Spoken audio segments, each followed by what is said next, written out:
നമ്മളിൽ മിക്കവർക്കും ഒരു സ്വഭാവമുണ്ട്. നഷ്ടങ്ങൾ ഉണ്ടാകുമ്പോൾ നമ്മൾ ഏറെ ദുഃഖിക്കും, ലാഭം ഉണ്ടാകുമ്പോൾ വളരെയേറെ സന്തോഷിക്കുകയും ചെയ്യും. സന്തോഷവും ദുഃഖവും പലപ്പോഴും നമുക്ക് നിയന്ത്രിക്കാൻ സാധിച്ചുവെന്നും വരില്ല. ഒരു ചൈനീസ് കർഷകന്റെ കഥ ഞാൻ പറയാം. ഈ ചൈനീസ് കർഷകന് ഒരു കുതിരയുണ്ട്.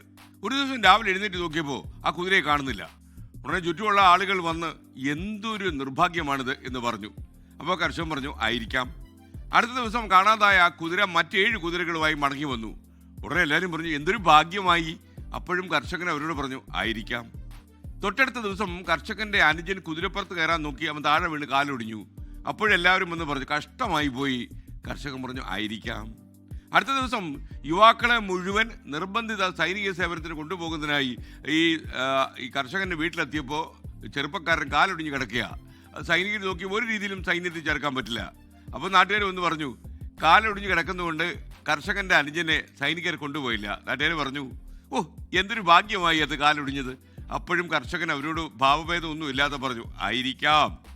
ജീവിതത്തിൽ ലാഭവും നഷ്ടവും ഒക്കെ ഉണ്ടാകും.